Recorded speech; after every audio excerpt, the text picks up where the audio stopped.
حدیث پاک میں آتا ہے کہ جو آدمی فجر کے بعد سونے کا عادی ہو اللہ تعالیٰ اس کی یادداشت کو ختم کر دیتے ہیں۔ چنانچہ آپ تجربہ کریں کہ جن عورتوں کو فجر کے بعد سونے کی عادت ہو وہ بلکھڑ ہوتی ہیں، باتیں بھول جاتی ہیں، چیز رکھ کے بھول جاتی ہیں، کام کرنا تھا بھول جاتی ہیں، خاوند کو بات کہنی تھی بھول جاتی ہیں۔ یہ زیادہ بھولنے کی عادت عام طور پر فجر کے بعد سونے کی عادت کی وجہ سے ہے، کیونکہ حدیث پاک میں فرمایا گیا اور بعض روایات میں تو یہ بھی آیا کہ حلال رزق ان کے لیے تنگ کر دیا جاتا ہے، لہذا ان کو ادھر ادھر کا ملا جلا تو بہت کچھ مل جائے گا، حلال رزق کے دروازے بند کر دیے جائیں گے فجر کے بعد سونے والوں کے لیے۔ ہاں کوئی آدمی ایسا کہ جس کی ہے ہی ڈیوٹی رات کی، وہ اگر ساری رات جاگا فجر پڑھ کے سو گیا تو وہ اس بات سے خارج ہے۔ ہاں وہ اللہ والے جو راتوں کو جاگتے ہیں وہ عام طور پر اشراق کی نماز کے بعد پھر تھوڑی دیر آرام کرتے ہیں۔ اشراق کے بعد سونا بالکل ٹھیک ہے، بزرگوں کی عادت رہی ہے، مگر فجر اور اشراق کے درمیان حد الوسع نہیں سونا چاہیے، سوائے اس کے کہ رات کا حصہ انسان اتنا جاگے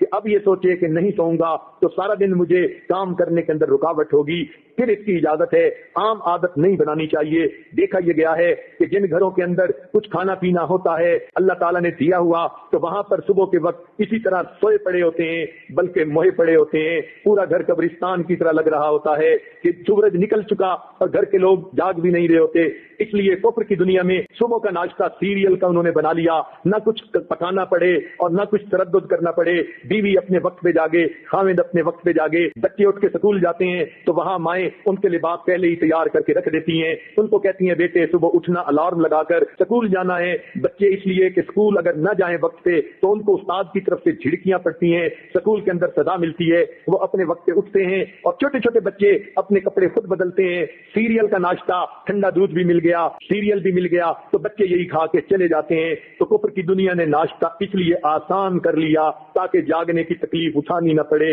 اس لیے مسلمانوں کا جو ہے معاشرہ اس میں عشاء کے بعد جلدی سونا اور صبح کے وقت جلدی جاگنا۔ چنانچہ صحابہ کرام کے زمانے میں تہجد کے وقت اگر کوئی مدینہ میں چلتا تھا تو یوں آواز آتی تھی گھر گھر سے قرآن پڑھنے کی، جیسے شہد کی مکھیاں بن بنانے کی آواز ہوتی ہے۔ اس لیے ہمیں چاہیے ہم صبح کے وقت اٹھیں، عورتیں صبح کے وقت اٹھ کر نماز پڑھیں، اگر تہجد پڑھیں تو کیا ہی بات ہے، قرآن کی تلاوت کریں، درود شریف پڑھیں، استغفار پڑھیں۔ صبح کے وقت گھر کے اندر عبادت کا کرنا پورے دن کو جو ہے اپنی جو ہے عبادت جو ہے منور بنا دیتا ہے۔ بلکہ ہم نے تو بعض بزرگوں کا یہ عمل بھی دیکھا، وہ فرماتے ہیں کہ جس آدمی کی فجر کی نماز قضا ہوتی ہے وہ آدمی کا دن زندگی کا منحوس دن ہوا کرتا ہے۔ چنانچہ ایک آدمی نے قسم اٹھا لی کہ میں اپنی بیوی کو منحوس دن طلاق دوں گا۔ اب اسے سمجھ نہیں آتی تھی کہ میں قسم تو اٹھا بیٹھا، منحوس دن کون سا ہے؟ کسی فقیہ کے پاس گیا، انہوں نے فرمایا جس دن تمہاری فجر کی نماز قضا ہو جائے وہ تمہاری زندگی کا منحوس ترین دن ہے، تم اس دن یہ کام کر گزرتے ہو۔ آج ایسے بزرگوں کو بھی دیکھا